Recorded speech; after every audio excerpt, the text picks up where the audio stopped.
यह एक ऐसी कहानी है जहां आपको स्कूल के दोस्तों, पढ़ाई, मौज मस्ती आदि के बारे में पता चलेगा। यहाँ एक लड़की की कहानी है जिसका नाम शान्वी है। नाम वाकई बहुत अच्छा लगता है और असल में वह लड़की एक अच्छी लड़की भी है। शान्वी एक ऐसी लड़की है जो अपने आसपास के सभी लोगों पर भरोसा करती है, खासकर अपने दोस्तों पर। उसे लगता था कि उसके दोस्त उसे कभी अकेला नहीं छोड़ेंगे और हमेशा उसका साथ देंगे।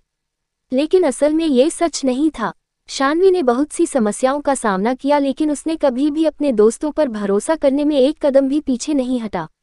शान्वी इतनी सुंदर भी नहीं थी कि सभी उसकी दोस्त बन जाएं। वह इतनी साधारण थी कि कोई भी उसकी ओर आकर्षित नहीं होता था। लेकिन एक लड़की उसकी दोस्त तो बन गई, लेकिन असली दोस्त नहीं। जब वह 7वीं कक्षा में थी तो उसकी सहेली थी श्रेया नाम की एक लड़की। शान्वी हमेशा सोचती थी कि वह एक अच्छी लड़की है। शान्वी को श्रेया के चरित्र के बारे में नहीं पता था कि वह बहुत चालाक थी।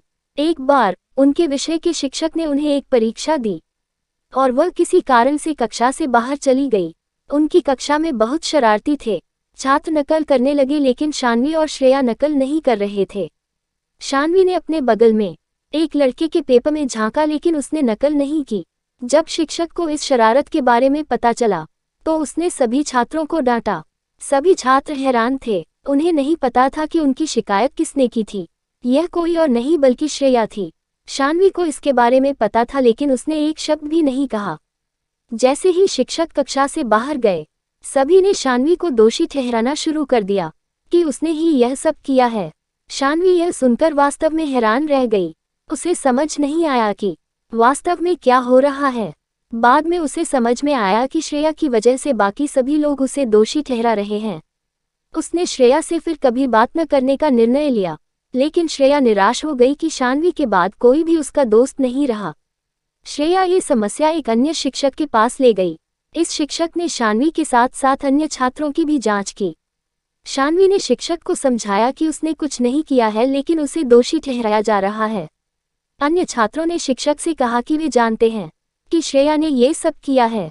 जब शिक्षक ने उनसे पूछा कि उन्होंने शान्वी को क्यों दोषी ठहराया, तो छात्रों ने जवाब दिया कि वे श्रेया को दोषी नहीं ठहरा सकते, इसलिए शान्वी सबसे अच्छी दोस्त है, इसलिए उन्होंने उसे दोषी ठहराया।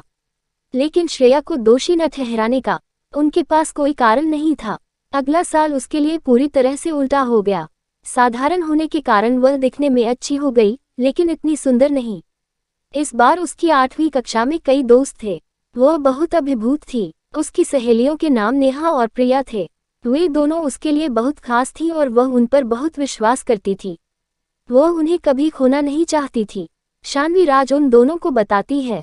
ज्यादातर वह प्रिया को बताती है। जब शेरिल अनुपस्थित थी तो प्रिया ने अपने सारे राज सबको बता दिए। स्कूल वापस आने के बाद सभी ने शान्वी को संकेत दिया कि वे सभी उसके रहस्य जानते हैं। नेहा और प्रिया ने उससे बिल्कुल भी बात नहीं की। शान्वी फिर से अकेली हो गई। इस बार शान्वी के साथ अन्य सहपाठी भी थे। नेहा और प्रिया ने शान्वी को बहुत चिढ़ाया। शान्वी को किसी पर भी आंख मूंद कर विश्वास न करने का अच्छा सबक मिला।